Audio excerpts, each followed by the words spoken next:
Bonjour à toutes et à tous, voici le Kick Parade 153. Salut Swan. Bonjour Erwan, bonjour à toutes et à tous. Désolé de vous avoir fait faux bond la semaine dernière. On a eu un imprévu, hein. Voilà, c'est le lot des médias pour lequel on n'est pas payé. Donc voilà, pas une petite parade la semaine dernière. Voilà, bon, on va se rattraper, hein. Ouais. En plus, il y a plein de nouveautés. Ah bah pour le coup là oui, là c'est presque quasiment que de la nouveauté. Ouais. Hein. Peut-être une ou deux exceptions prêtes, vous allez être gâtés cette semaine. Donc Ouais, prenez ouais. un petit calepin, pensez à prendre des notes, hein. Ça va être important. Mettez un pouce si cette émission vous plaît. Enfin ça, je dis ça pour le futur, hein, quand vous aurez regardé l'émission. Abonnez-vous à la chaîne si ce n'est pas déjà fait. Et puis voilà, on va partir pour les 7 premiers, les nouveautés de la semaine et enfin les 3 premiers de Kick Parade. 10e place, c'est une entrée et une nouveauté, c'est Children of Morta, The Board Game, 86 000 €, 1225 contributeurs, il est là pour une dizaine de jours. Alors en général, quand il y a 2 points The Board Game, on sait que ça vient d'autre part. Et tu as tout à fait raison, très bonne T'as vu ça ? parce qu'en fait il s'agit de l'adaptation d'un jeu vidéo que j'ai eu l'occasion de faire par le passé, qui est une espèce de roguelike, voilà, donc pardon pour les puristes si j'emploie pas le terme exact, mais voilà, l'idée c'est que vous allez faire des donjons avec des pièces qui sont générées plus ou moins aléatoirement, vous allez devoir affronter des hordes de monstres avec des personnages qui vont monter un niveau, mais à chaque mort, en fait, vous retournez dans le hub central, vous vous repréparez et vous repartez à l'assaut des donjons et vous allez devoir explorer différents biomes pour pouvoir arriver à la fin du jeu. Et là où il y a une petite spécificité dans ce jeu-là, c'est que entre chaque mission, vous reveniez sur ce hub central qui était une maison dans laquelle en fait les différents personnages que vous pouvez incarner appartiennent à la même famille et vont pouvoir échanger. Vous allez à l'époque vous pouviez upgrader la maison, découvrir de nouvelles choses, ça allait débloquer des options narratives. Vous pouvez construire une véranda ? Là le jeu, oui c'est vrai. C'est vrai. Je dis ça pour déconner. Oui, c'est vrai. Enfin, il me semble que tu pouvais faire pousser certaines plantes. Enfin, voilà, il y avait des trucs dans ce style-là. Et puis, plus vous avanciez, plus en plus vous débloquiez les personnages au fur et à mesure, chacun qui se jouait d'une manière assez spécifique. Donc, qu'en est-il de cette adaptation en jeu de plateau ? En fait, on retrouve un petit peu ce qui fait, on va dire, l'essence du jeu, à savoir déjà plusieurs personnages à incarner, avec chacun des pouvoirs qui leur sont spécifiques, avec un système d'upgrade des pouvoirs par le biais de cartes que vous allez venir placer sur votre plateau. Il y a ce système en fait de gestion de la vie, de l'endurance et de la vitesse par ces espèces de petites barres qui reprennent vraiment le style du jeu aussi. Vous avez effectivement un gameplay qui est différent en fonction des personnages. Et puis vous avez ce retour dans ce hub central avec la maison. Là où ça se différencie par contre, c'est surtout le côté un petit peu exploration et roguelite, puisque ça va se faire sous forme de monstres qui vont être générés par des cartes. Et vous allez avoir chacun des biomes qui va être représenté par un petit livret dans lequel vous allez voir votre point de départ, votre point d'arrivée et différents cheminements que vous allez pouvoir emprunter. Donc soit vous allez à l'essentiel, mais vous n'allez pas gagner énormément d'expérience et donc du coup potentiellement le boss de fin sera plus compliqué. Soit vous prenez le temps, mais vous prenez plus de risques et potentiellement vous arrivez un peu affaibli face à ce boss de fin. Donc après c'est à vous de gérer comment vous allez appréhender chacune de vos parties. Il y a la possibilité de jouer aussi en coopération, ce qui est plutôt agréable. En termes d'adaptation, je trouve qu'il y a du bon, dans le sens où ils adaptent quand même à un vrai jeu de plateau. Malgré tout, on en vient toujours à cette question essentielle, c'est pourquoi sortir un jeu de plateau aussi volumineux plutôt que de lancer une partie en 5 minutes. Et c'est vrai que sur ce point-là, hormis le matériel, voilà. Mais je crois que le DLC proposait un mode coop sur le jeu. D'accord. Arrêtez-moi si je me trompe, mais il me semble qu'il y avait quand même la possibilité de jouer avec ses amis sur ce jeu. Là, il y a un true solo, comme ils disent. Hein. Oui. Il y a un true solo. D'ailleurs, j'ai un peu l'impression que le jeu est quand même majoritairement pensé pour le solo. Ouais, j'ai l'impression aussi. Après, moi, vu de l'extérieur, je vois rien d'original. C'est surtout les personnages, parce que tu as toujours le tank, l'archer, le magicien, celui qui est un peu furtif. On en a un peu fait le tour de ces archétypes de combat, en fait. Je trouve ça un peu dommage. Bon, après, c'est vrai que le jeu brillait pas par son originalité sur ce point-là non plus. Mais c'est vrai que là où c'était assez intéressant, c'était vraiment le gameplay en main. Là, c'est vrai qu'on est sur du jeu de plateau, donc il faut vraiment voir comment tournent les pouvoirs. Est-ce que on ressent une vraie diversité sur le gameplay. Le matériel est plutôt joli, je trouve, de manière générale. J'aime bien l'idée aussi sur certains points, ils sont restés assez proches des graphismes du jeu, mais sur d'autres, ils se sont permis voilà, de prendre un petit peu de recul, de faire des propositions un peu différentes, parce que le jeu était très orienté pixel art, Oui. alors que là on a des illustrations des fois qui sont beaucoup plus marquées, mais c'est vrai qu'à mon sens c'est pas encore suffisant. Pour moi il aurait presque fallu proposer une histoire alternative, peut-être une autre famille, d'autres biomes, mais en reprenant l'univers, voilà, c'est peut-être là-dessus qu'ils auraient peut-être pu être original jusqu'au bout. Bon, après, ça reste, c'est pas honteux. Je trouve que parmi les adaptations qu'on a vues, c'est pas la plus honteuse. Vous pouvez l'essayer sur Tabletopia et Tabletop Simulator. Il y a aussi une petite mécanique de synergie entre les personnages, hein, d'où le côté très coopératif, ce qui fait que les personnages se boostent entre eux, hein, ils ont inventé ça. Et c'est un premier jeu d'un studio qui est à Vancouver. Voilà, bah écoute, on leur souhaite beaucoup de succès. 9e place, entrée nouveauté, Régicide Legacy. Il en est à 127 000 euros, 1358 contributeurs. Il est là pour 20 jours. Je me rappelle de Régicide. Hein, le premier, il est arrivé, je crois, en 2020. En fait, c'est une version de luxe hein, de Régicide. Alors, Régicide, il faut tuer des rois, d'où le nom. Donc c'est un jeu, c'est pareil, c'est un jeu coop, mais qui est un peu plus simple hein, que Morta. Il y a moins de matériel, c'est plutôt de la carte. Bon, il y a un plateau central, hein, mais il y a surtout beaucoup de cartes, avec une direction artistique très simple, presque naïve, mais qui n'est pas pour me déplaire. Donc ça donne des cartes très épurées, avec des fonds totalement blancs, et juste un personnage détouré, mais ça a son style, je trouve que c'est pas mal. En tout cas, ça donne une homogénéité au jeu qui est plutôt intéressante. Et donc là, c'est la version Legacy. Alors pourquoi Legacy? Parce que c'est le même concept, sauf que là, au fur et à mesure des missions, on peut faire ça en campagne, vous allez ouvrir des petites enveloppes, des petites boîtes, avec des cartes qui vont se rajouter un peu à la manière de Gloomhaven. On reparlera plus tard aussi de Gloomhaven. Voilà, donc Gloomhaven, au fur et à mesure des missions, vous aviez accès à des nouvelles cartes, des cartes plus puissantes. Et là, ça va être pareil. Donc moi, j'aime bien ce genre de concept. Il est à 62 balles. 62 euros, Régis. À noter que moi je trouve ça plutôt original, c'est qu'ils reprennent le principe, tu sais, des jeux de cartes pour illustrer les compagnons qui vont venir se battre à tes côtés.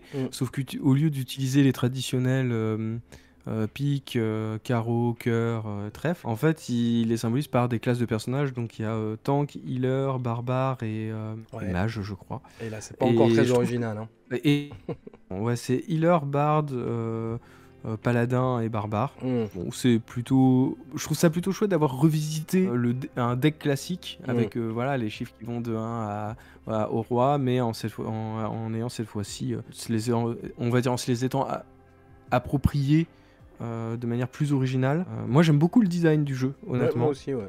Bon, le concept a l'air plutôt chouette. C'est juste, alors je comprends hein, les gens qui font ce genre de campagne et tout. Vous aimez Internet, hein, vous aimez les mèmes, c'est rigolo. Mais je veux dire, trop de mèmes tue le mème. Et surtout, bon, c'est un peu des mèmes de 2020, quoi. Donc c'est sympa d'aller les avoir repris avec le petit bonhomme et tout. Mais en fait, à la fin, c'est un peu malaisant quand même. Malaisant, carrément. J'espère qu'en tout cas, le jeu, il est pas trop dans tu vois, cette espèce de référence pour la référence, au point où à la fin ça devient un petit peu lourd. C'est peut-être mon petit point de je pense que c'est juste pour la crainte campagne, sur le côté un peu humoristique. Pas de VF en tout cas pour l'instant. Et le premier n'était jamais sorti en France d'ailleurs, je crois. 8e place, grosse nouveauté, entrée donc évidemment, c'est Rove, 198 000 euros, 1452 contributeurs. Il est là pour 20 jours. Donc gros jeu narratif, monde ouvert avec personnages évolutifs. Et là vous regardez les images, c'est le nouveau Gloomhaven. Et ben non, c'était pas le nouveau Gloomhaven.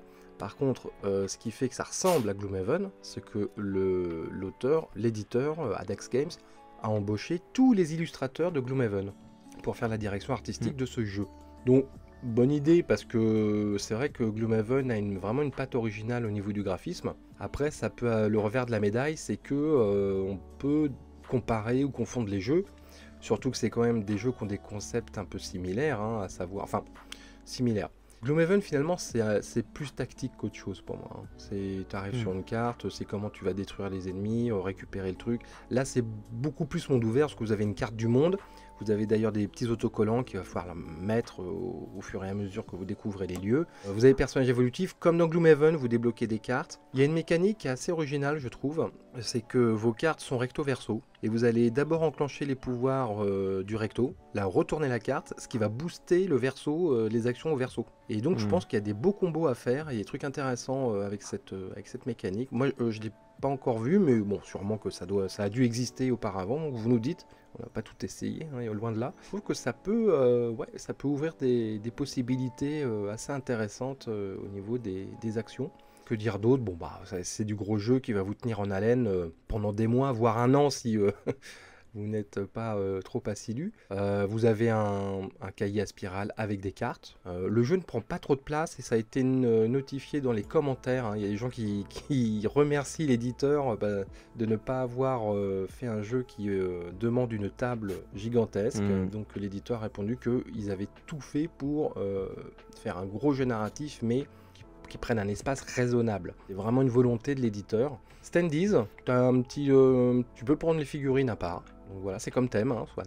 Ouais, bah, et puis surtout, c'est vraiment dans la lignée effectivement de Gloomhaven. Même les figurines, je crois qu'elles sont très. C'est surtout pour les personnages que vous allez incarner, mais les monstres sont symbolisés par les standees. Par contre, il y a quelque chose que je note par rapport à Gloomhaven, hein, qui est un jeu que j'aime beaucoup. C'est qu'il y a un livret donc on va dire pour les terrains. Ouais. Ce qu'ils avaient proposé dans l'espèce de, le Jaws of the Lions, qui était sorti un peu en mode préquel, mais ils ont la même chose pour les ennemis.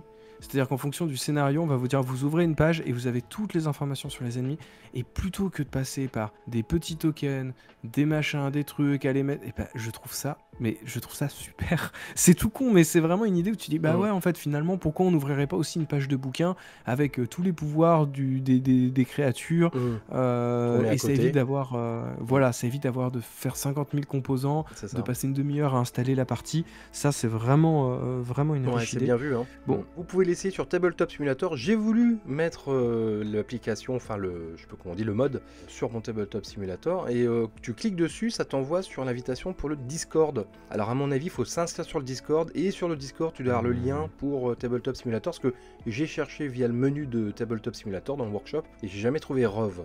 Donc ça me saoule un peu, parce que j'ai déjà 10 000 groupes Discord, mais je vais peut-être quand même faire un effort, parce que j'aimerais beaucoup l'essayer sur Tabletop Simulator, ce jeu, surtout que ça se joue très bien en solo, ce genre de truc. Forcément, c'est le genre de jeu qui me fait de l'œil avec mon héritage de jeu de rôle, hein. Bien sûr. Moi aussi, j'avoue que... Et pourtant, comme je le dis assez souvent, moi, les jeux comme ça, un peu dungeon crawler narratif, j'ai eu tendance un peu à me lasser, mais c'est vrai que déjà, artistiquement, c'est très joli. Ensuite, comme on parlait tout à l'heure des classes qu'on voyait un peu revenir tout le temps, là, on est vraiment dans la lignée de Gloomhaven. On a vraiment des personnages qui sont très singuliers. Ouais. Bon, d'ailleurs, ce qui est drôle, c'est que même au niveau des petits symboles, il n'y a pas que les personnages, vraiment, ils ont vraiment repris même les petits symboles de Gloomhaven. Et alors, sachez-le, ne soyez pas déçus, s'il vous plaît. Il n'y a pas de recommandation de The Dice Tower. Ça, ça fait pas partie de son top 10 de la journée. Ils avaient pas assez d'argent. C'est ça. Mais par contre, ce qui est assez chouette, c'est qu'il y a en préambule le créateur de Gloomhaven qui fait une petite, qui met un peu son seals of approval, genre qui donne sa bénédiction à la campagne en disant ouais, ça a l'air chouette, etc. C'est plutôt sympa quand on voit effectivement la proximité avec Gloomhaven, et qu'on aurait pu se dire, est-ce qu'ils ont pas un peu tout piqué, pas juste les graphismes, mais le fait d'avoir le créateur qui est là, qui dit non, en fait c'est ok, ça permet d'éviter tout de suite de partir sur l'idée du plagiat, quoi. C'est son élève, hein. C'est pas impossible, hein. Ah ouais, c'est pas impossible. Le jeu est à 90 balles en plus. Franchement, pour ce genre de jeu, c'est plutôt un prix raisonnable. Par contre, pas de VF si je ne m'abuse, je vérifie, mais non, pas de VF pour l'instant. Donc ça va rebuter les gens qui savent pas bien parler anglais, lire l'anglais. C'est sûr que ça va être chaud. Wait and see. 7ème place, encore une nouveauté. C'est Feudum, ou Feudum, je ne sais pas comment dire. Et on est sur GameFound. 218 000 €, 1836 contributeurs. Il est là très longtemps, Swan, il est là un mois. Donc Feudum, c'est un jeu qui date de 2018. Et c'est un jeu de gestion dans l'ère médiévale. C'est médiéval, campagne anglaise, si je ne m'abuse, avec des petits éléments fantastiques. Oui, pas que des petits. Ah, pas que des petits, d'accord. Okay. Non, parce qu'ils insistent pas trop là-dessus. J'ai vu qu'évidemment, il y avait une espèce de géant licorne. Ça, ils font bien la communication là-dessus, mais le reste est assez discret au niveau du fantastique. Donc voilà, donc j'ai l'impression c'est de la gestion, enfin c'est plein de trucs, hein. Ça a l'air très compliqué. Je sais que tu y as joué et ça a l'air très très complet comme jeu, c'est le moins qu'on puisse dire. Y jouer, c'est un bien grand mot, hein, parce que alors j'ai un peu l'impression que c'est un jeu, il y a deux camps, quoi. Il y a ceux qui sont ultra fans des jeux exigeants, qui demandent de s'investir énormément, etc. Et puis il y a ceux où ils disent non mais là à un moment trop c'est trop. Ce qu'il faut savoir c'est que moi quand j'ai joué c'était 1h30 d'explication de règles, à savoir qu'à un tour, donc c'est un jeu de gestion, mais il y a 28 actions différentes. Donc alors une fois j'imagine que quand on maîtrise le jeu, ça doit être le pied. C'est vraiment super plaisant. Mais c'est vrai que nous, quand on a fait la partie, il y avait un mec qui connaissait le jeu, 3 mecs qui le connaissaient pas, et du coup, assez vite, les gens ont décroché. Donc je pense que c'est le truc où, tu sais, tu inities les gens un par un, tu vois, c'est un peu comme une secte. C'est genre un après l'autre. Mais par contre, visuellement, c'est top. Tous les gens qui ont vraiment pris le temps de s'investir dans le jeu, pour eux c'est un incontournable, hein. Ouais. Et puis ils avaient fait en plus une extension qui venait pour ajouter encore plus d'éléments, et donc là effectivement ce sont les 7 ans du jeu, ils refont une espèce de nouvelle édition du jeu avec quelques éléments un peu upgrade, un peu anniversaire, mais c'est pas non plus ni une big box ni une grosse extension qui va révolutionner le truc. C'est vraiment juste, on a un peu peaufiné le jeu au bout de 7 ans et on vous propose un peu en fait une version 1.1 entre guillemets. Je sais pas si tu as l'info, mais il y a marqué 1 à 5 joueurs sur la présentation GameFound, et ensuite c'est marqué 2 à 5 joueurs sur la présentation du jeu fait par l'éditeur. Donc je pense qu'il y a une méprise. C'est peut-être parce que ou alors de mémoire c'est peut-être que c'est l'extension qui amène peut-être le 5e joueur et le solo. J'avoue que pour le coup j'ai pas ce niveau de détail là, mais c'est pas impossible que ce soit aussi ça se justifie de cette manière-là. Bon bah là on va solliciter les viewers, hein, ceux qui ont joué à Feudum, jeu aux règles impénétrables. Oui d'ailleurs j'ai vu qu'il y en avait certains qui l'attendaient déjà. On a annoncé qu'on pouvait, qui l'attendaient de pied ferme. Non, donc allez-y, exprimez-vous. La direction artistique est à tomber par terre, quoi. Vraiment, c'est hyper stylisé, hein. Après c'est presque même un peu clivant. Mais alors moi j'adore, hein. Je trouve ça superbe. Et puis alors petit détail, c'est d'habitude on râle quand il y a des peluches, des trucs comme ça là. Mais alors là, il y a 2 paires de chaussettes dans les add-ons. Elles sont juste mortellissimes. Je veux ces paires de chaussettes. tu vas faire juste pour ça. C'est ça. Oh, mais en plus c'est marrant quoi. Au lieu de faire des peluches et des t-shirts, ils font des chaussettes. Déjà moi j'aime beaucoup l'état d'esprit. J'aime beaucoup ça. Voilà, il manque plus que les slips et puis c'est parti. Donc bref, Feudum, bon on en reparlera parce qu'il est là pendant un mois, hein, donc on a le temps de lire vos retours, on attend vos tier list sur quelle est la meilleure extension, voilà. Allez-y. De regarder chacune des 28 actions. Ok. Enfin voilà, en tout cas on y reviendra, sachez-le. 6ème place, c'est Nightfire Console qu'on avait évoqué dans les nouveautés il y a 2 semaines. Alors il est rentré dans le top 10, 194 000 €, 1858 contributeurs. Il reste 10 jours pour ce jeu de gestion et de conspiration. Ouais, de politique presque, on pourrait dire. Ouais, dans lequel vous allez essayer de nettoyer une ville fantastique d'affreux cultistes. Hein.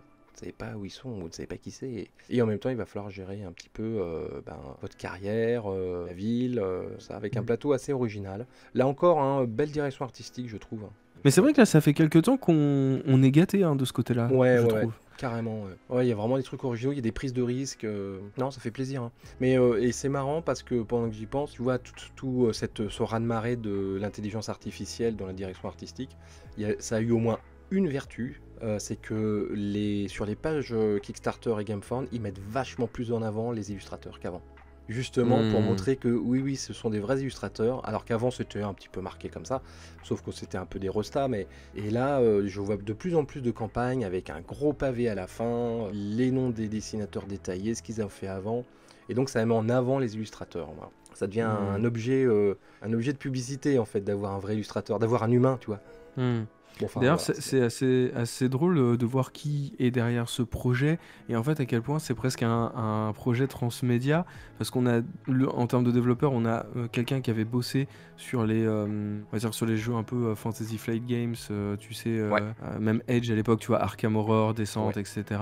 Et puis derrière, c'est des noms du jeu vidéo, notamment il y a un ancien développeur de chez CD Projekt qui avait bossé sur Cyberpunk et sur The Witcher. On a un mec qui vient de Netflix, quelqu'un qui est plus dans le domaine de l'animation parce qu'il avait bossé sur la série Arcane, donc qui est une adaptation de League of Legends. Enfin voilà, c'est vraiment c'est un combo de 4 noms qui ont des parcours complètement différents et qui arrivent pour proposer un projet qui lui-même est assez singulier dans ce qu'on peut trouver actuellement. Je trouve que c'est peut-être une belle rencontre et chacun est peut-être venu en rajoutant sa petite idée. Je trouve que c'est plutôt chouette. Ah bah, c'est à suivre.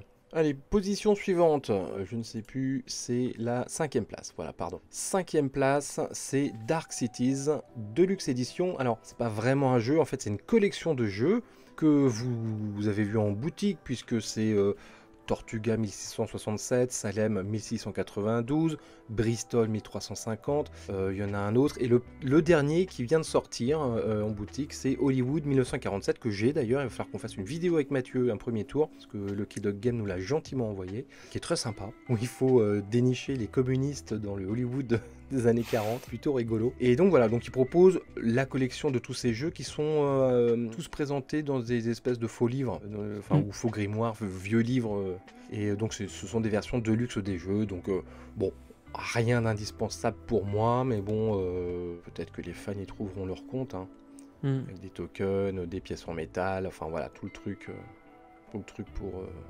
dépenser ses sous et se la péter aux apéros. Parce que moi, ce que j'avais cru comprendre aussi, c'est que c'était des jeux que nous, aujourd'hui, on trouve en boutique en France, qu'on retrouve de temps en temps sur certains sites, mais je crois que côté outre-Atlantique, c'était un peu en rupture de stock depuis un moment. C'est possible. Et il y avait une véritable attente, et c'était la possibilité en fait de reproposer les jeux oui, tout à fait, de cette manière-là. Mais la preuve, honnêtement, c'est de la précommande. Hein. Oui, clairement. Allez, 4e place, c'est une nouveauté également, c'est Vicious Garden. Donc c'est un petit jeu de cartes, dans lequel vous allez tenter de faire pousser des plantes et des fleurs dans votre jardin, mais tout n'est pas si bucolique parce que vous avez le droit d'aller écraser le jardinet de votre voisin. Voilà, donc c'est un peu la guerre des jardins, et donc vous allez jouer des plantes et des fleurs qui vont vous donner accès à des spécialistes, hein, c'est ça les cartes un peu gagnantes. Si vous avez un certain nombre de spécialistes, ça vous rapporte plein de points de victoire, et vous avez d'autres cartes qui vous permettent d'être très méchant. Voilà, donc petit jeu, tout premier jeu d'un mec qui s'appelle Ross Brugink, totalement indé. C'est son tout premier jeu, il a tout fait tout seul, y compris les illustrations qui sont encore une fois très originales et je trouve très réussies. Super chouette. Elles me font un peu penser à, tu sais, au film d'animation Yellow Submarine des Beatles. Ah oui. Je trouve qu'on a un peu, tu vois, ce côté un peu flower power, peu 70s, un peu hippie 70s. Ouais. Donc voilà, donc c'est joli que quand Kickstarter arrive quand même à, tu vois, mettre en avant des gens qui arrivent dans le métier, qui sont talentueux et qui ont du succès, et c'est agréable. C'est un peu un retour aux sources, hein, finalement. C'est là-dessus qu'à la base le site c'était basé. Hein. Eh oui. Vicious Garden. Et puis c'est bien de voir que les gens y répondent à ça. Et encore une fois, c'est vrai que ces jeux de botanique en ce moment on en voit plein. Oui, alors déjà ils se démarquent par le design, et de deux, aussi ce côté genre en fait on va faire un pur jeu compétitif à base de gros coups en traître. Je trouve que c'est super. Enfin, c'est peut-être, tu vois, genre la mécanique qui va le démarquer, parce que souvent quand on parle de genre de jeu, on finit par dire en fait c'est quoi la différence. C'est souvent des jeux de collection. En fait tu prends le premier symbiose. Voilà. Bon, en tout cas, il en a 180 000 euros, 3366 contributeurs. Il a pour 20 jours, donc on en reparlera. Et il a le label Project We Love de Kickstarter. Avant de passer aux 3 premiers, nous allons faire un tour vers une sélection de nouveautés. Alors, cette semaine, il y en a 3 sur Kickstarter, il y en a 2 sur GameFound. Je commence, si ça ne te dérange pas. Je t'en prie. avec Everbloom, donc qui vient d'arriver sur Kickstarter. Il en a 457 contributeurs. C'est l'un des auteurs, c'est le 3e auteur même, de Wonderlands War, qui vient de sortir en boutique en France, qui était un Kickstarter, un jeu compétitif dans le monde de Alice au Pays des Merveilles, que j'ai et que je trouve vachement cool. Donc voilà, donc c'est un des 3 auteurs qui l'a fait. C'est pas les 2 frangins, à la base c'est 2 frangins, et il y a une 3e personne qui est venue les aider, et donc c'est cette 3e personne. Voilà. Donc qu'est-ce qu'on fait dans Everbloom? C'est pas un gros jeu, hein. Vous allez incarner des espèces de factions, alors il y en a que c'est des insectes, d'autres c'est des petits oiseaux, genre, c'est les oiseaux là qui se... Les oiseaux, tu sais, les oiseaux qui battent les ailes super vite là et qui bouffent du nectar. Oui. Enfin bon, voilà, bref. Colibri, non, c'est pas des colibris. Colibri, ouais, peut-être bien, c'est peut-être colibri. Ouais. Donc votre but, ça va être de polliniser l'environnement. Vous avez une espèce de carte un peu symbolique d'un paysage avec différents biomes, pour reprendre un terme à la mode, hein, qu'on utilise souvent, mais il y a beaucoup de jeux de biomes, hein, c'est pas de notre faute. Et ensuite, vous allez, cette récolte de pollen va vous permettre de prendre des cartes d'animaux, de créatures, et après il va falloir en quelque sorte recréer ou adapter ces créatures avec votre pollen, et donc ça va donner des espèces de créatures fleurs en fait. C'est des hybrides entre des mammifères et des plantes, donc c'est assez original niveau design. Au niveau mécanique, je pense pas que voilà, c'est pas super compliqué, je pense que c'est pas un gros jeu, mais bon, voilà, à voir. Il y a un tabletop simulator, hein, si vous voulez essayer. Je te laisse enchaîner avec Epoch. C'est un 4X qui est dans la droite lignée de ce qu'on avait pu voir avec Civilisation notamment. Vous allez incarner une culture sur une carte que vous allez pouvoir créer, et puis voilà, c'est du 4X relativement simple.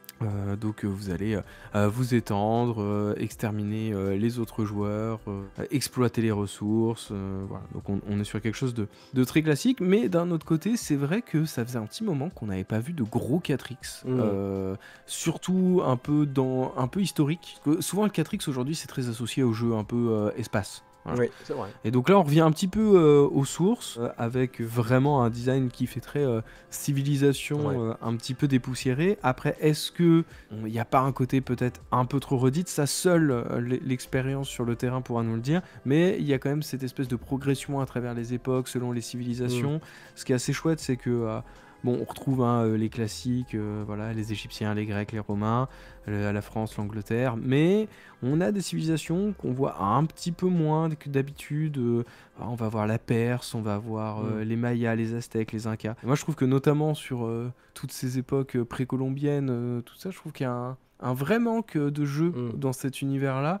Donc voilà, je me suis dit que c'était intéressant au moins pour vous indiquer là-dessus. Et si vous êtes en manque de 4X et que vous en avez marre de ressortir constamment à Civilisation, peut-être que ce jeu vous plaira. Écoute, on sait pas. Il coûte combien ce jeu? 79 €.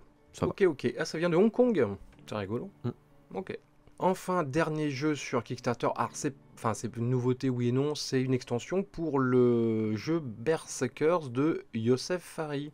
Berserkers qui avait cartonné. Hein.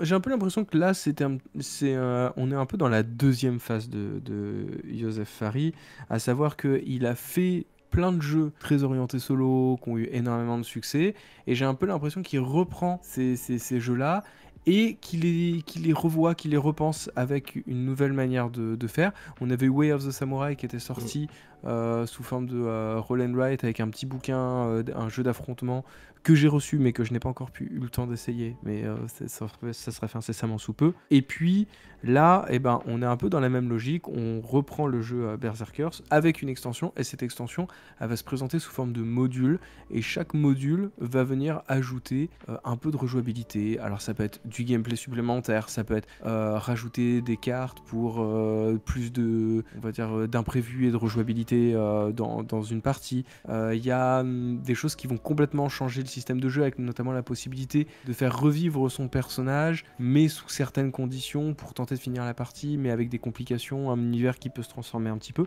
Donc voilà, on est vraiment on repense un jeu qui tourne déjà très bien, et du coup espérons que ce soit au moins aussi bien que le précédent, parce qu'il était vraiment chouette. Il était cool, ouais, je l'ai essayé, il était vraiment chouette. Ok, alors on part sur GameFound avec un jeu assez ambitieux qui s'appelle Guns of the Old West. Je m'excuse pour les sirènes parce que j'ai ouvert ma fenêtre parce qu'il fait chaud. Du coup, il y a du bruit. Donc, Guns of the Old West, c'est un jeu de Far West, hein, comme le titre l'indique, dans lequel vous allez essayer de remplir des missions ou des objectifs dans différents environnements du Far West. Alors, vous avez l'attaque de la banque, l'attaque du train, qu'est-ce qu'il y a encore? Vous avez évidemment l'environnement désertique. Donc voilà, tout ça c'est sur des plateaux, un peu à la old school, hein. D'ailleurs c'est un peu le qualificatif du jeu, ça fait old school. C'est-à-dire que maintenant on ferait plutôt du cahier à spirale, hein, pour changer de décor. Là ils en sont encore aux tuiles. Vous avez plein de personnages différents. La direction artistique est pas super heureuse. Après, ça veut rien dire, parce que moi par exemple j'ai Fallen Land, qui est mon jeu post-apo, où la direction artistique est très très inégale et c'est un jeu excellent que j'adore. Donc voilà, il y a plus de 100 missions différentes, hein, dans ce jeu. Donc beaucoup de tokens, beaucoup de cartes. Tu sens qu'ils se sont fait plaisir, les mecs. Qu'ils aiment beaucoup ce genre de jeu. Ils avaient été fans de western, ça sûrement. Enfin, j'espère pour eux, parce que sinon... Et ils se sont éclatés à le faire et voilà. Disons que ça sent les passionnés derrière. Après, c'est pas toujours heureux, je trouve. Tout ne donne pas envie, en fait. Mais bon. Je suis un peu d'accord, ouais. Après, c'est un peu le ressenti que j'avais eu aussi. Ouais, c'est ça. Il y a des manques, quoi. Ça aurait mérité peut-être un éditeur derrière plus gros, peut-être, ou je sais pas. Mais... Bref. Bon, enfin, en tout cas, si vous êtes fan de western, hein, jetez-y un coup d'œil parce que c'est un jeu assez complet. Je pense qu'il y a pas mal de trucs à faire dedans et c'est sur GameFound. Et enfin, on finit par The Thinning Veil qui est sur GameFound, qui est un dungeon crawler dans le monde des Celtes. Donc ça c'est pas mal parce que c'est pas toujours le cas. Bon évidemment il y a Tainted Grail, hein, qui est dans le monde des Celtes. Donc c'est un peu dans le même mood, c'est assez dark, assez sauvage, assez sanglant, assez nihiliste. Mais là on n'est pas trop dans un jeu narratif pur et dur comme Tainted Grail, on est plus dans vraiment du dungeon crawler où on va passer de pièce en pièce avec beaucoup de créatures. Donc il y a des araignées géantes, des espèces de crapauds à deux pattes, des serpents. Je pense qu'il y a pas mal de créatures d'ailleurs qui doivent être issues de mythologie celte. Je sais pas si on a beaucoup de traces des mythologies celtes parce que c'était pas une culture écrite. Donc on connaît très peu de choses sur les Celtes en vérité. Enfin surtout sur leurs croyances. Et, bon voilà, en tout cas il y a plein de bestioles assez originales, je dois dire. Si vous êtes fan de Dungeon Crawler, si vous êtes fan des mondes celtes, bah allez voir sur GameFound ce jeu. Combien ça coûte? Tiens, j'ai pas regardé. Tac, il y a un print and play, dis donc. 47 €. Bon, c'est pas... hein, ça va, c'est raisonnable. C'est raisonnable. Ok, bah c'était la dernière nouveauté de la semaine, enfin qu'on a retenu. Si vous en avez d'autres, n'hésitez pas à le dire dans les commentaires, hein, des trucs qu'on a loupés. Et on revient aux 3 premiers du classement, avec en troisième un jeu français, s'intitule Ice Unlimited. Ice, il y a eu plusieurs campagnes, hein, déjà, il y a eu le jeu original. Ils ont eu d'énormes problèmes de production à l'époque. Ouais. Bah, déjà, c'était assez ambitieux parce que pour le coup, on était sur un vrai pari risqué avec un plateau qui était unique pour ce jeu et voilà, on pouvait pas aller réutiliser des composants qui existaient déjà à droite à gauche en fait. En fait, donc, pour le concept, c'est un monde post-apo mais complètement glacé et vous allez essayer de trouver des artefacts dans la glace et en fait le plateau se creusait, il y avait 5 couches de tuiles, donc c'est super beau. Moi je l'ai essayé une fois au festival de Cannes. C'est vrai que le jeu en jette, mais ça a été un enfer à produire et du coup il y a eu énormément de retard sur la première édition de Ice et il s'en explique d'ailleurs, hein. Il y a toute une page sur la page de l'éditeur pourquoi ils font une nouvelle mouture de ce jeu, parce que c'est une nouvelle mouture, c'est le même jeu mais avec moins de couches de tuiles pour que ça soit produit plus facilement et parce qu'ils veulent le sortir en boutique aussi avec des changements de règles. Voilà, ils en ont profité pour dépoussiérer certaines règles. Et il y a toute une page d'explication qui est hyper intéressante. Et la bonne nouvelle, c'est que... Il y a une vraie transparence. Oui, il y a une vraie transparence sur comment ils ont procédé, qu'est-ce qu'ils ont appris de leurs erreurs. Ouais, sachant que bon, c'est un jeu qui a eu des retours qui pouvaient être un peu mitigés, mais je trouve que souvent le côté mitigé était beaucoup lié aussi au retard de réception et un peu à la frustration. Mais oui, là, effectivement, je te rejoins complètement. C'est presque assez singulier dans l'industrie de la jouer au 6 francs. Ouais, non, c'est bien écrit en plus, c'est cool. Pour ceux qui ont l'ancienne version, sachez qu'il y a un kit de conversion. Donc ça, c'est quand même intéressant. qui adapte voilà, cette nouvelle version de Ice à votre ancien plateau. Vous n'avez pas besoin de changer de jeu. En fait, ils ont su surmonter leur mauvaise presse due à leur retard de prod, parce que le jeu est 3e actuellement de Kick Parade. Il est sur GameFound. 442 000 euros, 3440 contributeurs, donc c'est cool qu'un éditeur qui sort un jeu hyper ambitieux, super beau, parce qu'en plus la direction artistique est, je trouve, charmée. Encore un, Je suis avec une d'accord. très belle Ouais, direction artistique. encore un. Ouais. Ouais. Et qui s'est un peu cassé la gueule et qui a su remonter, reconvaincre, et qui là a un vrai succès, revient avec un vrai succès, ça fait plaisir quoi. Voilà, ça fait plaisir tout simplement. Ouais, j'espère vraiment que voilà, le résultat sera au niveau de la franchise dont ils ont fait preuve, et que justement on se laisse pas, enfin on se fait peut-être pas trop avoir par effectivement cette manière de présenter les choses. J'espère vraiment que derrière il y a franchise, il y a aussi de l'honnêteté, et que le jeu, voilà, il aura réussi à corriger un peu tous les défauts. Je sais qu'il y avait le côté installation, matériel, mise en place qui pouvait être un peu laborieuse au niveau Ouais. enfin pour certains joueurs, et ils ont vraiment dit voilà, ça c'est des choses qu'on a entendues, qu'on a revues, qu'on a essayé de corriger, donc j'espère que ça fonctionnera encore mieux. Il est là pour 10 jours. Deuxième place, c'est La Fleur. Donc c'est ce jeu sur les jardins. Ah, la française, monsieur.